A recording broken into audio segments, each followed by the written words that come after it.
Вітаю, шановнае спадарства. Гэта наш традыцыйны нядзельны стрым. І ў гэтую гадзіну жывога эфіра мы падсумуем з вами галоўныя падзеі гэтага тыдня, які адыходзіць, а ён быў вельмі насычаным на падзеі. Заклікаю вас далучацца, каментаваць, расшарваць стрым, абавязкова лайкайце, каб шмат больш людзей паглядзелі, што сапраўды адбываецца ў Беларусі. Милиция, как дальше вы собираетесь жить? Присяга дана стране и народу, а вы хотите царю лишь служить.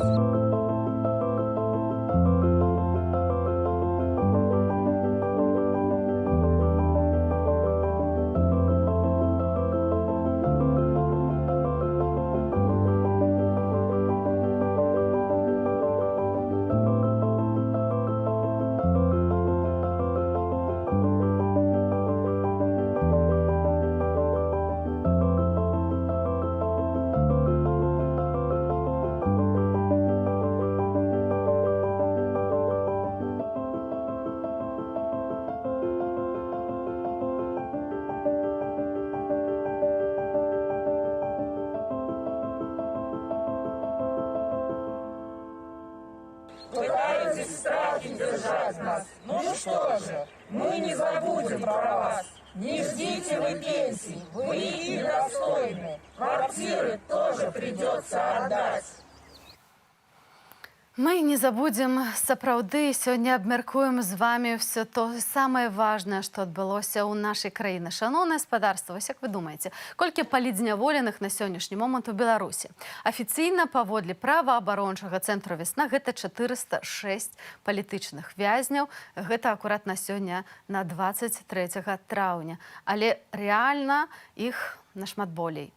Рэальна гэта яшчэ сотні, а можа і нават тысячы людзей, якія сядзяць па таксама артыкулам і з'яўляюцца палітвязнямі, аднак все ж такі яшчэ не прызнанымі. Адным з такіх герояў Беларусі быў і Вітальд Ашурак, чалавек, які згінуў у турме. Мы яшчэ пакуль зусім не ведаем, якія прычыны, што здарылася з дастаткова здаровым чалавекам, які меў толькі 50 гадоў, які быў сапраўдным патрыётам Беларусі і які нечакана памёр раптоўна ў турме. Вельмі спадзяемся, што хутка з'явяцца нейкія падрабязнасці гэтай жудаснай справы. Тым часам мы запыталі жыхароў Менску, ці ведаюць яны пра тое, колькі людзей зараз знаходзяцца ў турмах, тых прызнаных палітзняволенымі, а таксама непрызнаных. Прапаную нам разам паслухаць іхныя адказы. Так нельзя, и в нашем государстве должно быть все-таки все по правилам, по закону, по-честному. А то, что происходит у нас сейчас, это просто группа людей взяла власть в свои руки и пользуется этим. Каб загнать усіх пад коўдру. І яны уже загнали пад коўдру амаль усіх. Амаль усіх загнали. Хто застаўся, тыя для сябе вырашаюць зараз, што рабіць. А тыя церпілы, якія засталіся, шмат, вельмі вялікі пласт. Іх гэта, яны думаюць, што іх гэта не датычыцца і не будзе датычыцца. Гэта вялікая памылка.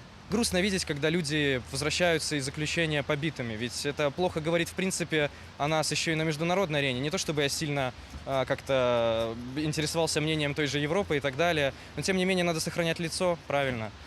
Поэтому, мне кажется, действия нашего правительства здесь, как это можно назвать, перегибы на местах, скажем так. Эти липовые показания, скажем так, сотрудников милиции, которые давали присягу, которые в суде, это недопустимо, это ужасно. И я не понимаю, как официальные сотрудники, которые представляют правозащитные, это органы, скажем так, правопорядка, идут на такие действия. Мне необъяснимо, непонятно. Масштабные репрессии, да. Я считаю, что у нас идет война с собственным народом. Очень людей, семьи жалко, потому что семьи очень переживают за этих людей. Конечно, это ужасно, но это совершенно, в наше время, в 21 веке такого вообще быть, просто не должно. А это происходит, такое ощущение, что какое-то мрачное средневековье. Это прискорбно. Что-то с этим надо делать. А что делать, никто не знает. Время такое, а действие преступное, вероломное. Жалко очень людей, деток, этих студентов. Вы извините, но это очень больно. У меня самой дочка. Я это все очень сильно воспринимаю. Сделать ничего не можешь. Надеешься. Не знаю, на что надеяться. Но я каждый раз читаю вот эти новости, и за Тутбай больно. И не знаю, когда конец, когда какой-то что-то доброе, хорошее будет в нашей стране, когда образумятся люди. В стране происходит полный ужас, при том, что очень многие люди считают, что студенты, они ничего не понимают и лезут не в свое дело, и это вообще их не должно касаться. Но при этом, когда ты боишься идти на пары из-за того, что тебя могут схватить, и ты могла бы оказаться на их месте, это очень сильно пугает. Это просто ужасно, я считаю, то, что сейчас происходит, и очень сильно угнетает то, что ты ничего не можешь сделать с этим. Наші суразмоўцы кажуць пра жахі, кажуць пра тое, што суперажываюць усё гэта разам, пра вельмі шмат негатыўных эмоцый. Усе мы, сапраўды, усе беларусы перажываюць гэтай страшныя моманты нашай гісторыі. Тым не менш, мы павінны быць моцнымі, тым не менш, у нас таксама шмат пытанняў, што рабіць далей, як перамагчы гэтае сапраўды сярэднявечча, якое апанавала Беларусь у 21 стагоддзі. Пра гэта мы пагутарым з Франакам Вячоркам, дарадцам Святланы Тихановской у международной политике. Франак, привітання. Добрый день. Я хотела пачаць нашу размову з вось чарговай хвалі, такой масаванай хвалі атакі на меды. Гэта, канешне ж, Тутбай, які ускалынуў всю Беларусь. Я вось нават сама сёння, пачынаючы свой дзень інфармацыйны, па прывычцы, празвычцы адчыніла старонку Тутбай, якая не адчыняецца. Я думаю, што так робяць зараз шмат хто з беларусаў, і цяжка паверыць, што цяпер Тутбая няма. Ну, улады пайшлі на зачыстку, яны помсцяць усім тым, хто выступаў альбо падтрымліваў, альбо асвятляў пратэсты. Яны дайшлі до Тутбая, перад тым пачалі атаку на рэгіянальныя медыі. Мы памятаем, што яны пачалі помсціць Інтэкспрэс, газеце, якая ўзяла інтэрв'ю у Святланы Тихановскай. Перад тым яны пагражалі ўсім незалежным медыям за публікацыі пра масавыя выхады на вуліцу. Адбываецца такое выпальванне поля незалежнай прасторы, медыяпрасторы.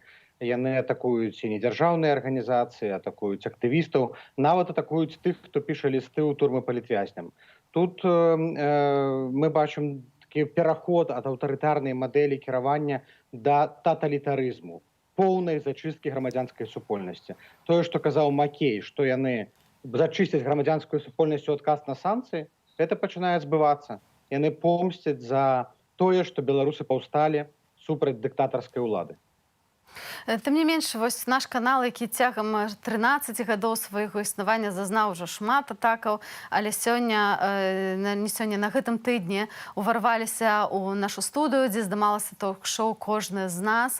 Студыя печатаная, 6 працаўнікоў тэхнічных арыштаваныя, вынятая вся тэхніка, паралізаваная праца каманды Глеба Лабадзенкі. Таксама Алесь Сіліч, журналіст-фрілансер, знаходзіцца за кратамі. У панядзелак яго чакае суд. Вось што рабіць у той сітуацыі, якая ёсць медыям, як выжываць? І ведаем, што Святлана Тихановская не раз звяртала ўвагу на тое, што трэба дапамагаць незалежным медыям у Беларусі. Ну дык вось, ці ёсць нейкая канкрэтыка, якая можа быць падтрымкі для гэтых людзей, а таксама для тых супрацоўнікаў Тутбая, якія зараз яшчэ вольныя, не знаходзяцца за кратамі. Ці ёсць нейкі план?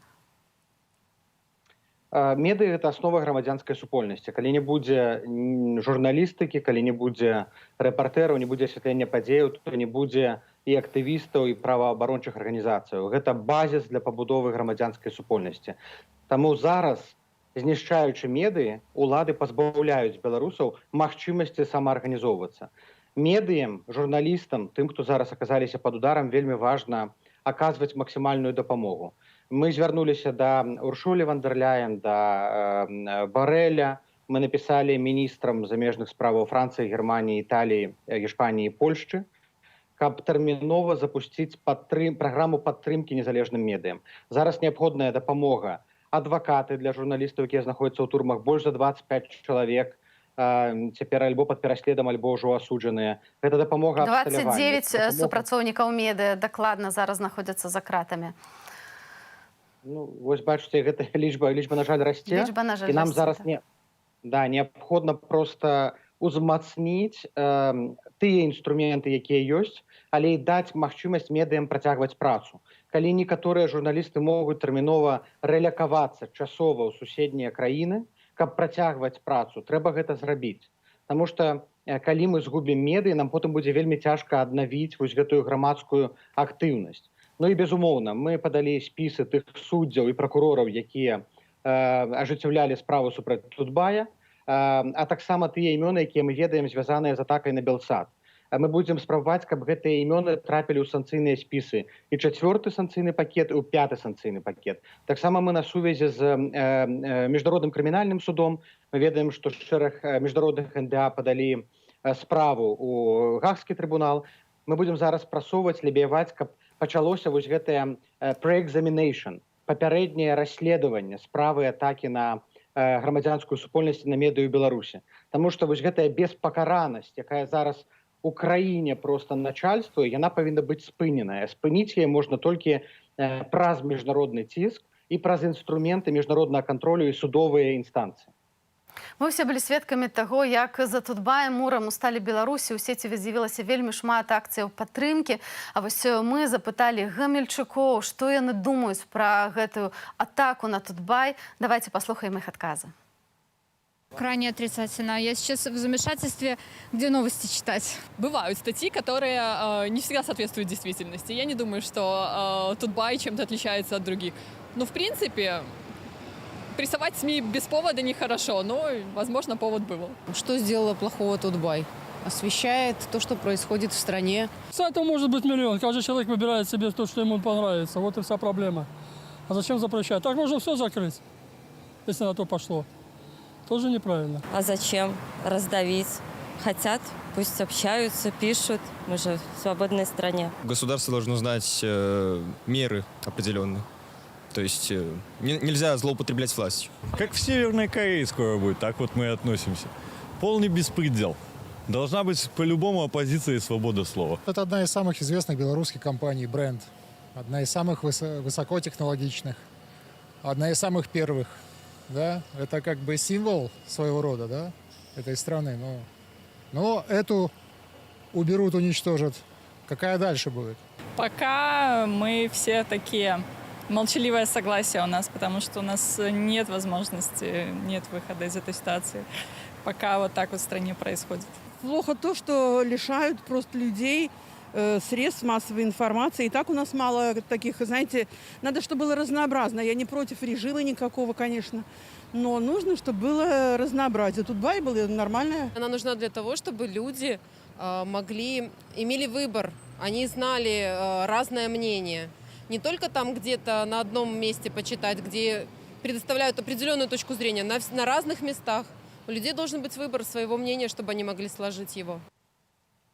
Ну вось так, павінны быць розныя пляцоўкі з рознымі меркаваннямі. Так мяркуюць беларусы. Я думаю, што мы з гэтым пагаджаемся. Тым больш, Франак, я хацела яшчэ запытаць цябе пра ініцыятыву Губазіка чарговую, пра тое, што яны цяпер кажуць пра тое, каб чырвона-белы сцяг уключыць у спіс нацысцкай сімволікі.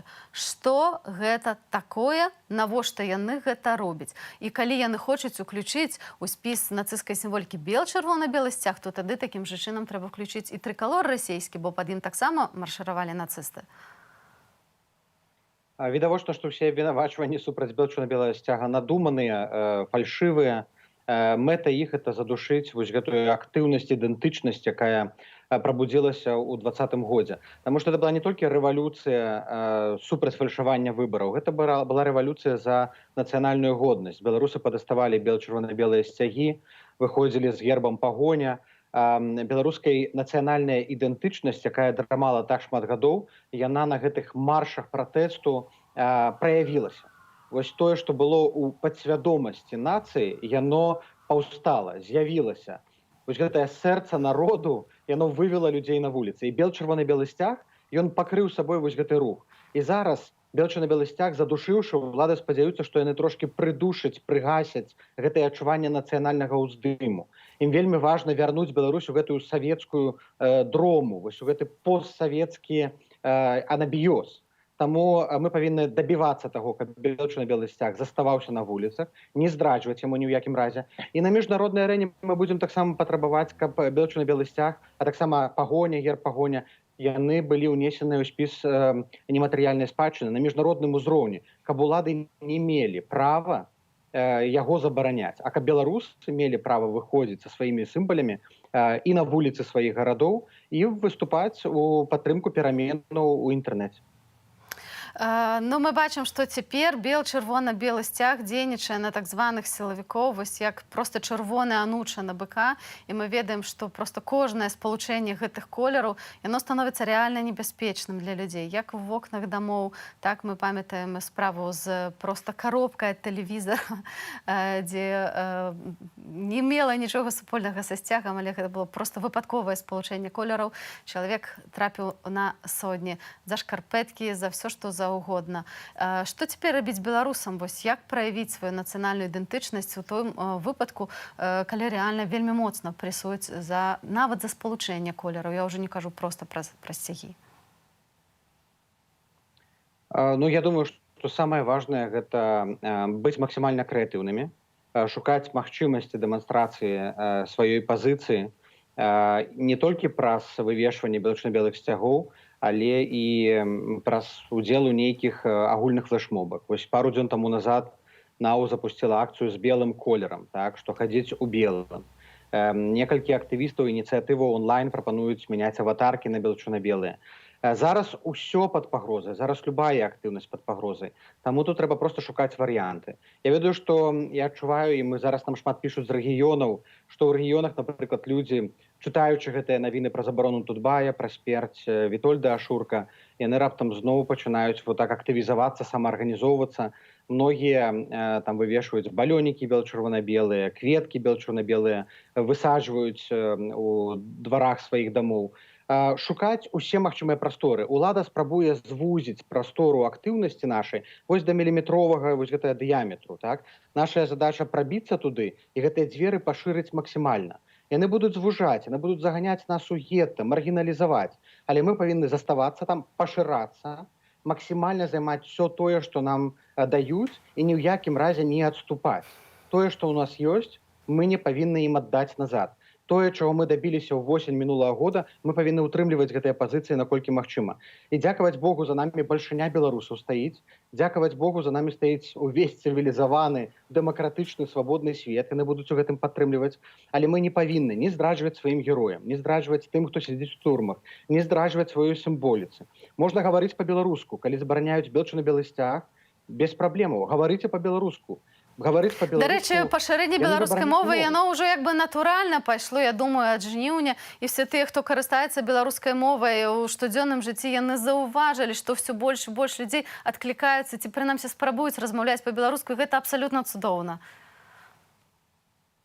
Абсалютна цудоўна. Далучайцеся да розных флешмобаў. Не толькі на дзень роднай мовы трэба пераходзіць на беларускую. Дарэчы, Тутбай, Трыбуна, онлайнер пераходзілі на беларускую кожную нядзелю. Можа быць, гэта таксама была прычына, чаму іх рэпрэсуюць. Напрыклад, у Беларусь Democracy Act, які прынялі Злучаныя Штаты Амерыкі пару дзён назад, там ёсць асобны пункт пра абарону беларускай незалежнасці, суверэнітэту і беларускай ідэнтычнасці нацыянальнай. Я думаю, што вось гэтыя рэпрэсіі супраць нацыянальнай сімволікі, супраць бел-чырвона-белага сцягу, супраць пагоні і супраць беларускай мовы, яны таксама падпадаюць туды. Таму мы будзем звяртацца да амерыканцаў, каб яны прынялі захады і падтрымалі ініцыятывы, накіраваныя на папулярызацыю беларускай сімволікі. Давайце вось шукаць, зноў жа, вось гэтыя моманты, гэтыя элементы, сімвалы, якія аб'ядноўваюць беларусаў, і не хавацца, і не хаваць іх, так? А максімальна пашыраць. Окей, яны нападаюць на бел-чырвона-белы сцяг, у нас ёсць іншыя сімвалы, давайце выкарыстоўваць іх. Вітольд Ашурак, які загінуў за свабоду ў турме, ён выходзіў на кожнай акцыі, нават калі іншыя баяліся падняць сцяг, ён заўжды быў са сцягам. Так як Ніна Багінская. Так як Ніна Багінская. Ён і ў Бярозаўцы, і ў Лідзе, і ў Гарадзенчыне, на ўсіх акцыях выносіў бел-чырвона-белы сцяг. На гэта трэба мужнасць. Вось, але калі будзе больш такіх людзей, як быў Вітольд Ашурак, як Ніна Багінская, то ўладаў проста не будзе сілаў праводзіць вось гэтую зачыстку. Яны спрабуюць нас зараз адлоўліваць па аднаму, забіраць нашых людзей у дамах.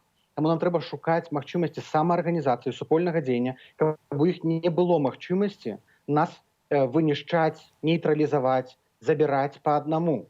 Давайте спрабаваць шукаць вось гэтыя супольныя кампаніі, формы ўзаемадзеяння і трымаць сістэму ў стрэсе, каб яна не магла супакоіцца, каб яна не расслаблялася ні на хвіліну. Лукашенко робіць памылкі вельмі часта. Лукашенко вельмі занепакоены утрыманнем сваёй улады, таму ён затрымлівае выбары на 2 гады. Это значыць, што у нас ёсць шанец, але нам нельга ні ў якім разе не даваць гэтай сістэме адпачынку. Таму кожны дзень невялікае дзеянне. Сёння па-беларуску пагаварылі, заўтра белчырвона-белы значок. Паслязаўтра раздрукавалі чесную газету онлайн і распаўсюдзілі па скрынках суседзяў. Маленькае дзеянне кожны дзень, калі 100 000 чалавек будуць рабіць маленькае дзеянне кожны дзень, у Лукашэнкі не будзе шансу. Шановне гаспадарства, і так, трымаем сістэму ў стрэсе, але гэта сістэма вонкавая. Вельмі шмат таксама можа паспрыяць нашай перамозе і знешніх фактараў. І тут вельмі шмат дзейнічае Святлана Ціхановская, вось акурат ты, Франак, які непасрэдна дапамагаеш у гэтых справах міжнароднай палітыцы. Я ведаю, што зараз рыхтуецца новае турнэ Святланы Ціхановскай па Еўропе. Раскажы, калі ласка, які бліжэйшыя планы Святланы Ціхановскай? Святлана Ціхановская накіроўваецца ў Нідерланды, і там будзе шэраг закрытых сустрэчаў. Мы спадзяемся, гэта з прадстаўніком Нідерландаў па правах чалавека, а таксама спадзяемся прадстаўнікамі міжнароднага крымінальнага суду. Плануецца паездка ў Эстонію. Эстонія з 1 чэрвеня старшынюе ў Радзе бяспекі ААН. І мы вельмі хочам, каб пытанне рэпрэсіяў супраць журналістаў, а таксама нечалавечыя ўмовы ў беларускіх турмах былі ўзнятыя, абмеркаваныя на Радзе бяспекі ААН. Потым наступная будзе Францыя ў ліпені, у верасні будзе Ірландыя. Нашыя саюзнікі зараз будуць старшыняваць цэлым шэрагам серый у Радзе бяспекі. Мы рыхтуем, каб беларускае пытанне было ўзнятае на саміце Вялікай сямёркі. Рыхтуем, каб камітэт міжнародных адносінаў Еўразвязу абмеркаваў пытанне. Каб быў прэзентаваны так званы план Ціхановскай, якога ўжо ў народзе акрэслілі, это план макрадапамогі Беларусі пасля сыходу Лукашэнкі і пасля правядзення новых выбараў. Таму што гэта таксама ціск на рэжым. Калі частка эліт будзе бачыць, што яны атрымаюць у выпадку сыходу Лукашэнкі, яны не будуць яго падтрымліваць. Яны і так ужо шукаюць шляхі адыходу. Ім таксама некамфортна. Яны таксама закладнікі гэтай сістэмы. Мы хочам ім паказаць лепшую пазітыўную альтэрнатыву. Ціхановская едзе ў Польшчу, едзе ў Чэхію, едзе ў Нямецчыну, у Берлін. І ў кожнай краіне мы будзем гаварыць пра палітвязняў, будзем патрабаваць вызвалення і будзем патрабаваць прыцягнення да адказнасці ўсіх вінаватых, у тым ліку Лукашэнкі. Бо Лукашенко цяпер паводзіць сябе як тэрарыст. А рэжым у Беларусі можна смела называць акупацыйным. Франак, мы ўжо крышку закранулі тэму смерці Вітальда Ашурка. Гэтая навіна проста ўскалынула Беларусь. Мы все смуткавалі, і тыя, хто ведаў гэтага чалавека, і нават тыя, хто не ведаў. Але пасля смерці мы даведаліся пра яго вельмі шмат. На жаль, пытанняў ў гэтай справе нашмат больш, чым адказаў. Мы сцяж амаль нічога не ведаем, што ж здарылася з ім у турме, чаму вось гэты здаровы 50-гадовы мужчына раптоўна, абсалютна раптоўна памёр. Некаторыя адкрыта называюць, што сістэма проста яго забіла. Вось што кажуць у штабе Святланы Ціхановскай? Што вы ведаеце пра выпадкі таго, як катуюць у калоніях і ў ічу затрыманых, асабліва палітычных вязняў?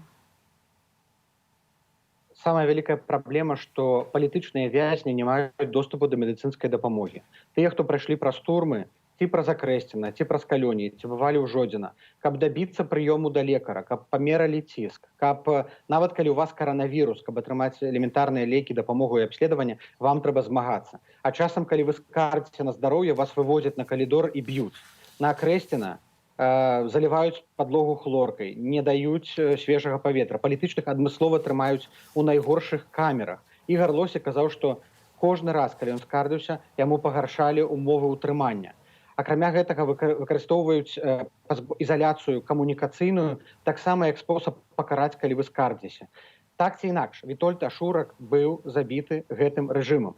Ён ахвяра рэжыму. Ён памёр у калоніі па надуманым фальшывым абвінавачванні, і рэжым нясе адказнасць. І таму мы павінны зараз дабівацца міжнароднага расследавання. Мы ўжо учора звязаліся з БДЗІП ЧБСЕ пра тое, што неабходна накіраваць міжнародную маніторынгавую місію ў турмы. Мы не ведаем, у якіх умовах там трымаюць. Тое, што людзі пішуць у лістах з турмаў, гэта далёка не ўся паўната інфармацыі. Яны ведаюць, што яны не могуць пісаць усё. Так. І ведаюць, што не могуць пісаць. Таму яны пішуць толькі менавіта, таму што лісты не праходзяць, калі яны пішуць усё. І нам трэба, каб БДЗІП ЧБСЕ накіравала маніторынгавую місію, і каб гэтая місія наведала ўсе асноўныя турмы, дзе знаходзяцца палітычныя вязні, праінспектавала ўмовы і мела магчымасць свабодна з імі гаварыць. Без ахоўнікаў, без камераў, без дыктафонаў, як мы даведаліся, яны зараз робяць на сустрэчах з адвакатамі. Таму Вітольд Ашурак павінен быць вось тым момантам, калі для БДЗІП ЧБСЕ наведванне маніторынгавай місіі ў турмы павінна быць прыярытэтам. І мы ведаем, што многія міжнародныя арганізацыі менавіта вось маніторынг судоў і маніторынг турмаў ставяць сваім прыярытэтам. 3 спецдакладчыкі, 3 эксперты ААН, якіх прызначыла Бачеле, гэта вярхоўная камісарка ААН па правах чалавека, яны ў тым ліку спецыялізуюцца на ўмовах утрымання ў турмах. І гэта добрая нагода зараз пагаварыць пра тое, як катуюць і як забіваюць нашых людзей у беларускіх турмах. Я думаю, што наступнага тыдня, пачынаючы з панядзелка, мы будзем ставіць гэтую тэму нумар 1.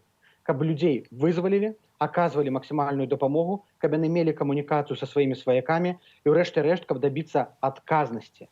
Тут не толькі пра пракурораў і суддзяў ідзе гаворка, а пра начальнікаў турмаў, пра тых, хто непасрэдна ажыццяўляе катаванні і мучае нашых людзей у застенках. Франак, на гэтым паставім кропку. Дзякуй вялікі. Спадзяемся, што прыйдуць і добрыя навіны, а не толькі кепскія з нашых турмах. Але, канешне, з добрых навінаў узгадаем тое, што на мінулым тыдні Кацярына Барысевіч, журналістка Тутбай, все ж таки выйшла ў Гомлі з калоніі. Цяпер яна на волі. Тым не менш, лічба журналістаў і працаўнікоў медыа, якія застаюцца за кратамі, гэта 29 чалавек. Шановнае гаспадарства, хацела бы яшчэ, каб мы вярнуліся да справы Вітальда Ашурка, узгадалі гэтага абсалютна неверагоднага чалавека, сапраўднага патрыёта, сапраўднага героя Беларусі. Героя, якія не паміраюць. Чалавека, якога мы ніколі не забудзем. Добрый день, сябры. Я Витольд Ашурак. Мне 49 год.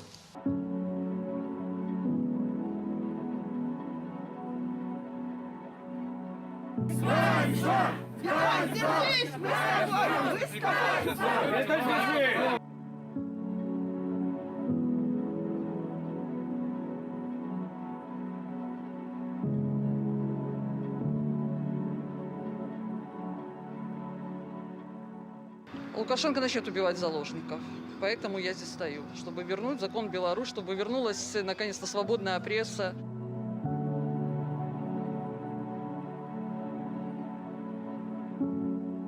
В любой момент могут прийти и забрать все. И в первую очередь забрать самое важное, что есть у человека — жизнь.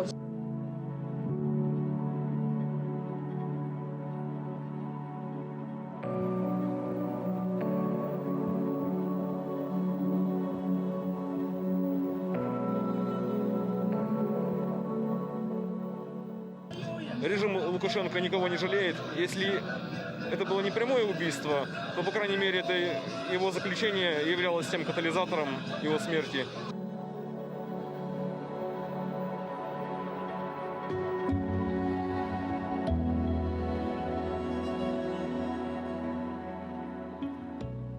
Я яго запомніла моцным, заўсёды усмешлівым, вытрыманым чалавекам.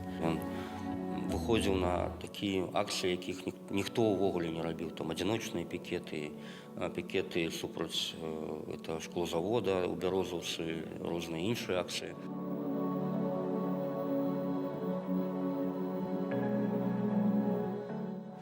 Сегодня мы пришли к тому, что тут собрались белорусы. Но я вырашыў, что я повинен быть тут. З чырвона-белым сцягам.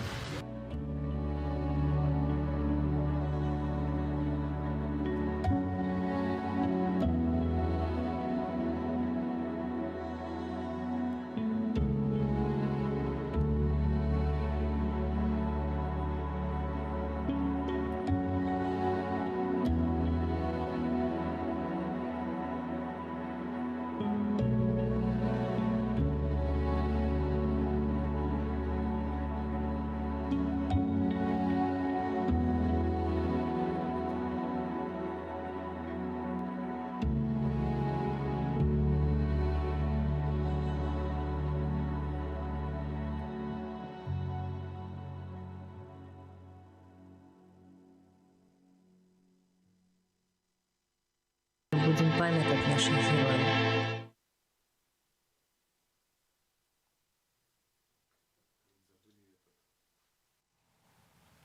Шановне господарство, у нас у студії з'явився гость Олеся Ляхнович, представник Світланы Ціхановскай у справах эканомікі. Гэта значыць, што паразмаўляем не толькі пра палітыку, але зараз эканоміка вельмі шчыльна звязаная з палітыкай, правда? Так, вітаю. Вітаем наших гледачоў. Шановне господарство, вы, канешне ж, можете задаваць пытанні нашаму госцю, калі хочаце пра штосьці даведацца. Гэта можна зрабіць у нашым стрым-чаце. Вось, так што, калі ласка, пішыце пытанні, я буду сачыць за стрым-чатам і задаваць нашаму госцю. Олесю, сёння мы хацелі паразмаўляць пра ініцыятыву Світланы Ціхановскай, якая называецца «Рабочы рух».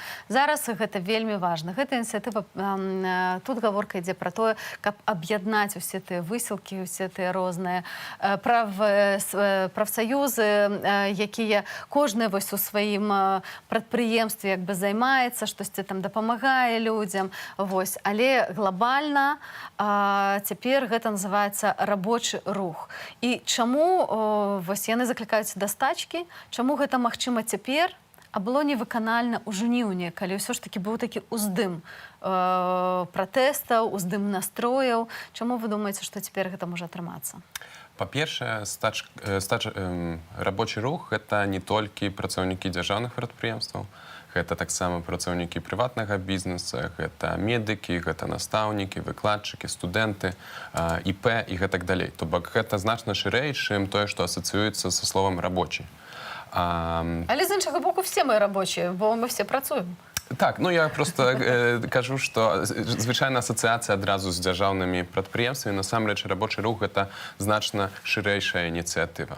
Чаму ў жніўні не атрымалася? Магчыма, таму што на той момант рабочыя яшчэ не былі, па-першае, арганізаваныя, па-другое, не рыхтаваліся да таго, што будуць такія рэпрэсіі ў дзень выбараў, у першыя дні пасля выбараў. Яны былі не гатовыя да гэтага. Не было незалежных прафсаюзаў, альбо іх як бы колькасць і іх дзейнасць была даволі абмежаваная. Зараз вось ёсць магчымасць аб'яднаць людзей, і ўжо, наколькі мне вядома, больш за 14 тысячаў людзей уступіла ў рабочы рух. Сапраўды, 14 тысяч — гэта ўжо дастаткова багата. І вось які план гэтага рабочага руху? Ціснуць усё ж такі на агульную стачку ці дзейнічаць кожны як бы ў сваім накірунку? Я тут магу толькі казаць пра эканамічныя справы, а не саму стратэгію рабочага руху. Я не з'яўляюся прадстаўніком рабочага руху. Тут трэба ўжо пытацца арганізатараў.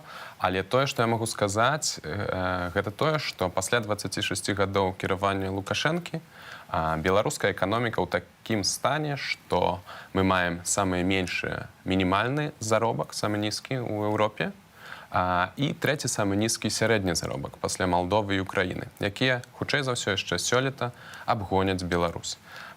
Таму мы реально становімся самай беднай краінай. Мы становімся аутсайдерам, мы становімся вельмі беднымі. То бок, калі хтосьці кажа, што можа трэба пачакаць, можа трэба даць Лукашэнцы яшчэ нейкі час, ён меў 26 гадоў, ён давёў краіну да беднасці, так? Што мы самыя бедныя. Так шмат часу ніхто не меў. Так шмат часу ніхто не меў. І таму на фоне тых рэпрэсіяў, якія адбыліся пасля выбараў, кожны дзень утрымання нелегітымнага рэжыму пры ўладзе, ён вядзе да негатыўных эфектаў для грамадства і для эканомікі. Ну, гэта таксама велізарныя кошты. Утрыманне ўсяго гэта апарату рэпрэсій, яно вельмі дорага каштуе, правда? Менавіта. І таму Кабінет прадстаўнікоў Світланы Ціхановскай запрапанаваў праект праграмы падтрымкі стачачнага і пратэснага руху. Гэты праект праграмы ў пятніцу быў апублікаваны на сайце Світланы Ціхановскай. Можна яго там знайсці, прачытаць, гэта асобная закладка. Нават можна задаць пытанне табе. І можна задаць пытанне, так. Там прапісаныя 8 механізмаў падтрымкі людзей, якія далучаюцца да стачкі, да пратэстаў, і таксама 8 крыніц фінансавання гэтага. Ну, давай тады падрабязней раскажам, каго ён можа падтрымаць, у якіх выпадках і што вы прапануеце? Гэта праект праграмы, таму ягоная рэалізацыя, магчыма, будзе толькі пасля сыходу гэтага рэжыму. Так? Пакуль рэжым пры ўладзе, рэалізаваць яго напоўніцу, на жаль, немагчыма. Тое, што там прапісана, гэта адразу пасля дэмакратызацыі, вырашэння палітычнага крызісу, людзі, якія палітычна зняволеныя, знаходзяцца зараз у турмах, будуць вызваленыя, адразу вызваленыя і рэабілітаваныя. Людзі, супраць якіх распачаты адміністрацыйныя і крымінальныя справы, гэтыя справы будуць перагледжаны. Па-другое, людзі, якія будуць звольненыя праз удзел у стачцы, праз удзел у пратэсным руху, па іх жаданні яны змогуць быць адноўленыя на сваім прадпрыемстве з узнаўленнем таго стажу, які быў ад моманту іх звальнення да пакуль яны не знайшлі новую працу альбо не ўзнавіліся, з узнаўленнем усяго сацыяльнага пакету, у тым ліку пражывання ў тых там месцах, дзе яны пражывалі, калі карысталіся такой магчымасцю. Па-трэцяе, калі людзі не захочуць вяртацца на сваё папярэдняе месца працы, для іх будуць створаныя наступныя умовы. Па-першае, гэта фінансаванне адукацыйных праграм і праграм перападрыхтоўкі. Перакваліфікацыі. Так, каб людзі, якія ўжо не хочуць стаяць у станка альбо хочуць змяніць сваё месца працы, маглі гэта рэалізаваць. Цягам 24 месяцаў яны змогуць, дзяржава будзе фінансаваць такія праграмы адукацыі, гэта і моўныя курсы, гэта практычныя кваліфікацыі, гэта паслядыплёмныя ці дыплёмныя праграмы. Па-другое, гэта стымуляванне занятасці ў прыватным бізнесе. То бок наймальнік не будзе плаціць узносаў у фонд сацыяльнай абароны насельніцтва, гэта 34%, калі ён будзе наймаць былых людзей, якія далучаліся да стажкі, якія былі ў пратэсным руху. Цягам 6 месяцаў падаткавыя ільготы, а сам працаўнік не будзе плаціць падатак 13% і вось яшчэ 1% узносаў у гэты фонд. То бок для пераследаваных людзей гэта будзе як бы карысць, яны ў кішэні атрымаюць болей цягам 6 месяцаў, а фірма, наадварот, не будзе плаціць гэтых узносаў, то бок ім таксама будзе карысней наймаць менавіта людзей, якія былі звольнены. І трэці пункт таксама ў межах гэтага як бы падтрымкі тых людзей, якія былі зволены, не захацелі вяртацца на сваё месца працы, гэта грант на адкрыццё ўласнага бізнеса да $10 000 пад канкрэтны бізнес-праект. Гэта 3 пункты. Калі ёсць час, я яшчэ працягну гэта. Вось мяне цікавіць, што адкуль на ўсё гэта будуць грошы? Калі мы там, скажам, знізім падаткі, калі будзем раздаваць гранты 10 000, адкуль вось плануеце шукаць гэтай фінансавыя сродкі, бо мы разумеем, што зараз Беларусь беднее, нават наш золотавалютны рэзерв таксама скарачаецца. Дык вось, У праекце праграмы распісана 8 крыніц фінансавання. Гэта і ўнутраныя крыніцы, і знешнія. З унутраных крыніц гэта абмежаванне выдаткаў на дзяржаўны апарат, на апарат рэпрэсіяў, у тым ліку на ГУБОПІК, на КДБ, на АМАП. Гэта абмежаванне выдаткаў на дзяржаўную ідэалогію. Гэта дзесяткі тысячаў супрацоўнікаў, якія абсалютна нікому не патрэбны. Гэта абмежаванне выдаткаў і ліквідацыя такога міністэрства, як Міністэрства інфармацыі, якая займаецца цэнзурай у Беларусі. То гэта адзін пункт. Другі пункт – гэта расфарміраванне ўправлення дзеламі прэзідэнта. Гэта структура, якая ў Беларусі займаецца бізнесам. Яна мае свае малочныя фермы, яна мае свае латарэйныя бізнесы, яна займаецца санаторыямі, яна займаецца вырубкай леса, яна займаецца duty-free і гэтак далей. Каб было зразумела, у іншых краінах такой структуры зусім няма. Няма. Гэта структура створана ў Беларусі, каб зарабляць бізнес і мець дадатковыя грошы, каб па шэрых схемах аплочваць у тым ліку той жа АМАП ці іншыя падкантрольныя рэжыму спецслужбы. Па-трэцяе, гэта вяртанне ў Беларусь грошай, нажытых незаконным спосабам асабіста Лукашэнкам і яго памагатых. То бок вы збіраецеся залезці ў кішэню самога Лукашэнкі? Канешне. Ужо ёсць такія прыклады, калі грошы, напрыклад, Януковіча былі вернутыя на Украіну. Былі прыклады, калі залатавалютны рэзерв Мадуры быў заблакаваны ў Великабрытаніі, залатыя зліткі знаходзяцца там, пакуль палітычны крызіс не будзе вырашаны. А вось, напрыклад, наколькі ацэньваеце зараз маёмасць Лукашэнкі? Тут я пакуль Цяжка што сказаць. так, тут я пакуль што не буду называць лічбаў. Я пакуль што толькі назваў 3 крыніцы. Насамрэч, гэта іх значна больш. Там, дзе можна падлічыць, гэта больш вонкавыя крыніцы фінансавання. Па-першае, гэта стабілізацыйная праграма Міжнароднага валютнага фонду. Тут можна разлічваць аб'ём прыкладна 3-4 мільярды долараў. Гэта праграма, план эканамічнай падтрымкі з боку Еўрапейскага Саюза. Гэта таксама мільярды долараў, якія будуць выдаткаваныя ці падтрыманы, рэформы ў беларускай эканоміцы будуць падтрыманы з боку Еўрапейскага Саюзу, у тым ліку на падтрымку прыватнага бізнесу. Частку з гэтых праграм можна будзе выкарыстаць якраз такі на падтрымку звольненых ці там развіццё прыватнага бізнесу, выдзяленне грантаў. Алеся, ну вось ты падкрэсліў тое, што гэтая праграма яна будзе дзейнічаць ужо пасля перамогі, скажам так, пасля таго, як у краіне будзе дэмакратыя, будзе новая ўлада, выбраная дэмакратычным шляхам. Але што рабіць цяпер? Шмат бізнесаў церпіць ад таго, што калі ты палітычна актыўны, то да цябе прыходзіць альбо аддзел фінансавых расследаванняў, альбо падаткавая, альбо яшчэ нейкім чынам. Вось ёсць магчымасць дадзены момант нейкім чынам абараніць людзей. Ведаеце, на жаль, сітуацыя выглядае такім чынам, што хуткага поспеху не атрымалася. Лёгка краіны і народы не пераходзяць ад такіх жорсткіх дыктатур і аўтакратыяў, якая ёсць у Беларусі, да дэмакратыі. Тое, што тая палітыка, можна назваць яе акупацыйнай, якую вядзе беларускі рэжым, можна параўнаць з іншымі прыкладамі. У Польшчы 9 гадоў заняло, каб з 81-го году, калі ўвялі вайсковае становішча ў Польшчы, каб дайсці да 89-го году, калі адбыліся перамовы і першыя паўдэмакратычныя выбары. Калі пачалася Другая сусветная вайна ў 1939 годзе, 5 гадоў спатрэбілася, каб пагнаць нацыстаў ізноў назад. Тое самае магчыма ў Беларусі. Прайшло ўжо шмат месяцаў пасля выбараў. На жаль, рэжым надалей трымаецца. На жаль, тое, да чаго можна заклікаць, гэта заклікаць да салідарнасці, да таго, каб людзі і дыяспара, і людзі ўнутры Беларусі падтрымлівалі адзін аднаго, сваю сям'ю, сваіх суседзяў, падтрымлівалі маральна, падтрымлівалі фінансава.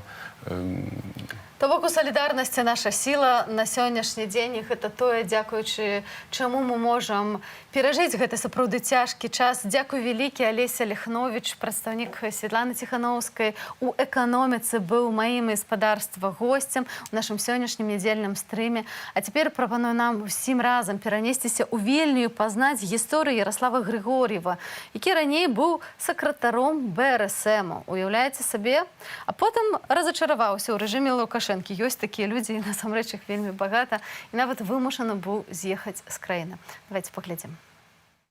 Там такая была папачка, карацей, у іх сіняя, якой супер куча была паперак. Вось пасля таго, як яны ўсё гэта зрабілі, там ніводнай не было. Я тады зразумеў, гэта ж проста скотства. За спінамі людзей, там старыкоў, інвалідаў укідваць гэтыя бюлетэні. Гэта, па-першае, сама ўлада, ведаеце, прымушае. Я, напрыклад, магу, напэўна, зразумець тых людзей, хоць не апраўдаць, але зразумець, чаму яны гэта робяць. Бо іх таксама сям'я, у іх нейкія крэдыты, там сацыяльныя льготы. Але гэтая сістэма, што прымушае звычайных людзей ісці на злачынства, рабіць такое скотства, для мяне гэта было ніяк непрыемна. І пасля гэтага вось я пайшоў на пікеты, памятаю, Ціханаўскай, там выступаў на мітынгах. А я скончыў з чырвоным дыпломам, мне была куча прапаноў там наконт працы, нават у аблвыканкам, аддзел ідэалогіі мяне запрашалі, і на тэлебачанне абласное, і нотарыят. І калі заўважылі, што я там засвяціўся, все, ой, мы не можам, ой, разумееш, месцы скончыліся, не можам. Адразу 3 месцы топавых, па сутнасці, у мяне закрыліся. Я там неяк праз выкладчыкаў, яны мне дапамаглі знайсці месца, Белаксімгрант. Я уладкаваўся, все, думаю, класна, нарэшце. Я, напэўна, апошні са ўсёй групы, амаль што лепшы выпускнік, знайшоў сабе месца. Думаю, класна, все, жытуха пачалася. І пасля мітынгу пачалі карацей цікавіцца маёй персонай, мяне папярэдзілі сябры. Ну, шмат, калі ты вучышся на правазнаўстве, там шмат хто выпускнікоў, знаёмых, гэта супрацоўнікі сілавых структур. Яны папярэдзілі, што Ярослаў, тып, ужо пора, ужо тып хуценька за табой прыйдуць. І сапраўды, ось тэлефануе мне маці, кажа, што стаіць міліцэйская машына прямо пад дзвярыма. І тую ж ноч я пераехаў праз мяжу ў Расею. То бок спярша Смаленск. Мне праблемы асабліва не было з'ехаць, бо тут таксама ж нюанс, што я грамадзянін Расеі. І ну, памежнікі, там намыць нічога, ніякіх пытанняў не было асаблівых. І тут пачалося, конечно, таксама жах. Гэта такая дэпрэсія у меня там была, бо з-за того, што я грамадзін Расіі, я там звяртаюся там, ну, да Літвы, да Польшы, на Каліноўскае падаваўся. І кажу, што вось, я там пацярпеў, мяне пераслед крымінальны, у тым ліку я ўжо ведаў, што крымінальны. І тып у Расіі, у тым ліку мне небяспечна, што я хочу працягваць сваю палітычную дзейнасць. І тып было б класна, калі б вы дапамаглі, ну, хаця просто пераехаць. Я там не прэтэндую на нейкую фінансавую дапамогу. І яны кажуць, ну, слухай, ну ты ж грамадзянін Расіі, ну, вось там ты пры Расіі сидзі, там тебе бяспечна. Як зараз себе адчуваеш у Літве? Суперскі.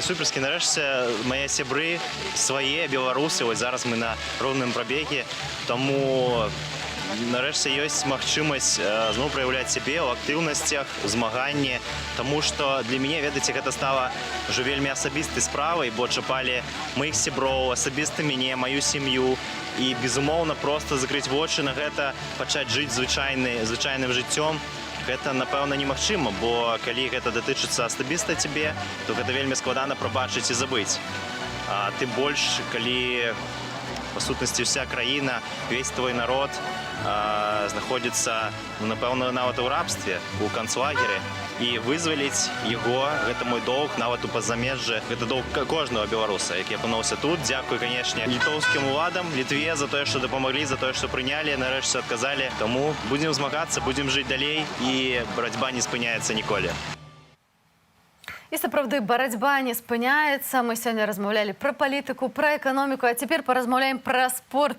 І са мной у студыі Анна Котаў, адказны за знешнюю палітыку ў Народным антыкрызісным управленні, а таксама былы генеральны сакратар Нацыянальнага алімпійскага камітэта. Вітаю вас. Добрый дзень. Анатоль, вось вы глядзелі адкрыццё чэмпіянату свету і ці глядзелі гэты матч беларусаў са славакамі? Ну, конечно, потому что мы стараемся все ровно назирать за тем, как выступают белорусские спортовцы за мяжой. Тем более, что чемпионат свету по хоккею в этом году он вельми особливый для белорусов, потому что домоглись, каб ён не был перенесен частково с Беларуси, с краины, где порушаются права человека и спортовцев у приватности. Я бачила в інтэрнэце такія злосныя каментары, што, маўляў, мы вось так прагулялі славакам, таму што Лукашенко забараніў увозіць шкоды ў прыватнасці аўтамабілі. Ну, гэта, конечно, ўсё жарты. Калі паглядзець на склад каманды Беларусі, то ён сапраўды, напэўна, з пункту гледжання гульцоў адзін з самых мацнейшых, але таксама вельмі важна, хто з'яўляецца трэнерам нацыянальнай каманды. І, на жаль, на гэтым сусветным спаборніцтве, на гэтым чэмпіянаце свету нам чакаць, што будуць добрыя вынікі, не прыходзіцца. Спадар Анатоль, мы запыталі Менчукоў пра тое, ці было справядліва пераносіць чэмпіянат свету з Беларусі ў Латвію. Давайте послухаем іх адказы, а потым далей абмяркуем гэтую тэму. Почему это, по-моему, всем понятно и все заслужено. Я считаю, что справедливо. Вот. Почему? Потому что в связи с событиями в стране, ну, как бы, не знаю, страны Европы тоже были солидарны со всеми белорусами. В связи с политическими событиями считаю, что нужно такие вещи как-то ограничивать, как-то показывать всем, что происходит. И вот эта отмена, она способствует этому. У нас отменили чемпионат мира по хоккею. Очень рад, что у нас отменили кубок по биатлону, Кубок мира этап. Надеюсь, это хоть как-то на наших соседи или, ну, в общем, на Европу, они хотя бы узнают, что здесь происходит. Это хоть какая-то движуха, хотя бы где-то мы в новостях светимся, и кто-то хотя бы знает, что происходит у нас здесь. Не та ситуация в стране, чтобы проводить подобные соревнования. Ну, потому что у нас небезопасно, я считаю, в стране. Поэтому гостей нам сюда и не обязательно приглашать. А в очередной раз показать то, что, как обычно, у нас показывают. На неделю сделать все хорошо и свободно, а потом обратно все. Другие страны видят, что происходит у нас в стране, и хоть каким-то образом пытаются повлиять на руководство страны, помочь белорусскому народу. Пока другие будут развлекаться, кто-то развлекаться не будет иметь возможности, и это немного неправильно. Как мы знаем, в стране сейчас не очень безопасно, поэтому я считаю, если вот Международная федерация хоккея или кто там принимал это решение, если они считают, что может быть небезопасно для фанатов, для самих хоккейных команд, то это оправдано вполне себе, потому что безопасность людей должна быть на первом месте. Наши рэспандэнты кажуць пра тое, што бяспека мусіць быць на першае месца, што сапраўды ў Беларусі зараз небяспечна. Таксама гэта несправядліва рабіць такі вялікі спартовы імпрэзы ў той час, калі людзі пакутаюць у турмах. Гэта была сапраўды першая такая вялікая перамога, калі ўдалося дамагчыся пераносу чэмпіянату свету па хакеі. Ці вось зараз вы займаецеся і спрабуеце пралабіваць, каб перанеслі нейкія чарговыя спартовыя спаборніцтвы, запланаваныя ў нашай краіне? Шчыра кажучы, па-першае, трэба зазначыць, што сам па сабе перанос чэмпіянат свету па хакею альбо якой-небудзь іншай буйной спартовай імпрэзы з Беларусі гэта не сама мэта. Гэта рэакцыя міжнароднай супольнасці на тое, што адбываецца ў краіне. Але з іншага боку, гэта беларусы ініцыююць, дамагаюцца. Гэта беларусы ініцыююць, яны прыцягваюць увагу да таго, што адбываецца ў краіне. Вось, напрыклад, некалькі дзён таму кіраўнік Міжнароднай федэрацыі хакею спадар Рэне Фазель паведаміў, што шкада, што чэмпіянат свету перанеслі, бо ў Беларусі ўсё нармалізавалася. Адказам на гэта спадару Фазелю ў той самы дзень стала знішчэнне Тутбаю, наступнага дня Белсату, студыі ў Беларусі, і смерць Вітольда Ашурка ў зняволенні. Вось казаць аб тым, што нешта нармалізавалася, пакідаючы таксама за кадрам тое, што штодня сотні, штодня штрафы, штодня людзі атрымліваюць гады за кратамі ў турме за тое, што яны проста маюць адменнае зданне. Вось гэта такі адказ уладаў, ці сапраўды нешта нармалізавалася ў краіне для спадара Рэне Фазеля. І таму ён, канешне, змагаўся да апошняга, але ўсё ж такі быў вымушаны прыняць адзінае магчымае рашэнне і перанесці гэтую імпрэзу туды, дзе і гэтаму святу насамрэч зараз месца. Хаця асабіста хіба што яму гэта вельмі не падабалася, бо мы ведаем, што ён досыць добрых стасунках з Александром Лукашенком. Ну так, ён спрабаваў таксама нешта там выгандляваць з пункту гледжання нават паляпшэння стану з палітычнымі зняволенымі, але сам упэўніўся і пераканаўся ў тым, што улада, хунта, якая знаходзіцца пры ўладзе, яна не здольная да перамову і ўвогуле лічыць, што яна ўсё робіць правільна, мэтанакіравана, мэтазгодна і ідзе ў правільным кірунку.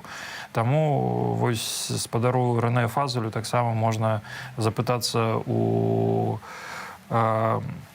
членаў зборнай Даніі па роварным спорце, якія прыедуць у Мінск на адзіную вялікую імпрэзу, якая ў Мінску засталася ў гэтым годзе. Гэта чэмпіянат Еўропы па роварным спорце, якія адмовіліся насіць нацыянальную форму, якая ў іх бела-чырвоная за небяспекі быць затрыманымі, пабітымі на вуліцах горада Мінску. Гэта таксама адказ на тое, нармалізавалася штосьці ў Беларусі ці не.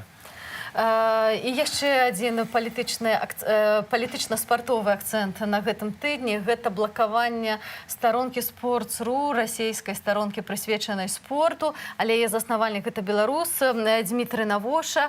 Гэта Што гэта значыць? Ну, гэта значыць тое самае, што адбываецца, працягваецца вайна з незалежнымі медыя, якія маюць адметнае зданне на тое, што адбываецца ў галіне спорту і ў краіне. Дмітрый Навуша вядомы тым, што ён падтрымлівае шэраг дабрачынных праектаў і грамадскую супольнасць у Беларусі. Ён падтрымлівае перамены.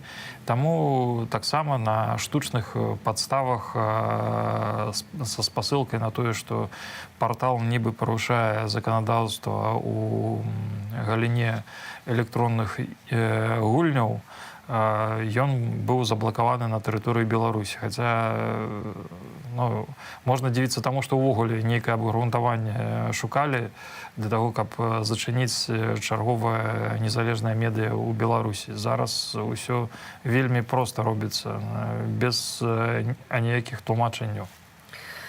На жаль, так, а мы тым больш сочым за тым, што адбываецца, пільна сочым. Шаноўнае гаспадарства, на гэтым тыдні мы з вами заўважылі новую хвалю атакі на незалежныя медыі. Гэта і закрыццё Тутбая, гэта і напад на нашу студыю ў Менску, дзе Белсат здымаў ток-шоу «Кожны з нас», а таксама затрыманне фрылансера, журналіста Алеся Сіліча. А потым БТ выпусціла прапагандысцкае відэа, дзе палівала Белсат літаральна брудам. Тым часам нашыя дзве сяброўкі, калежанкі Кацярына Андрэева і Дар'я Чальцова ўжо 188 дзён застаюцца за кратамі. Дзяўчыны, мы пра вас памятаем, мы за вас змагаемся. Я вам дзякую вялікі за размову. Анатоль Котаў, адказны за знешнюю палітыку ў Народным антыкрызісным управленні, быў нашым госцем у студыі. Дзякую вялікі. Мы на гэтым з вами развітваемся. Памятаем пра нашых герояў, памятаем пра тых людзей, якія застаюцца за кратамі. Пішыце ім. Зноў вітаем нашых гледачоў на плошчы пераменаў.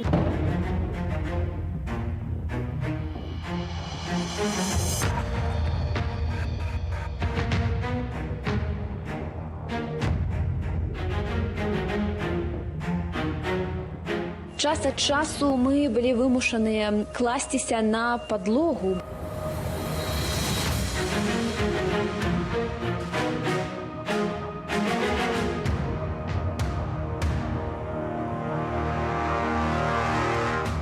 Свободу журналиста! Свободу журналиста!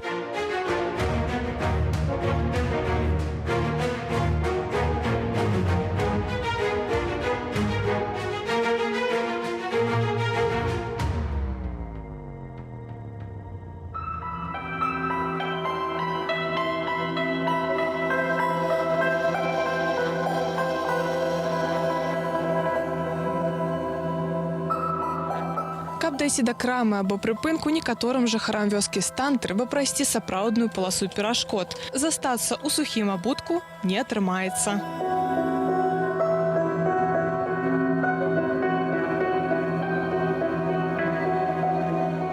Переживаю за вас, но это не продлится вечно. У меня все будет хорошо. Это ведь не конец жизни. Жаль, что не могу написать много, но могу сказать, что мы все с этим справимся.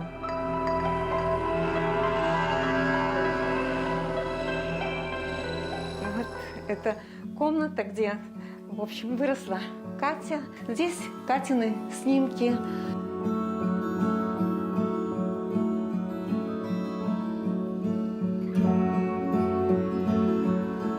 Мы знаходзімся на праспекце пераможцаў у Менску, дзе проста цяпер сабралася некалькі тысяч мірных дэманстрантаў.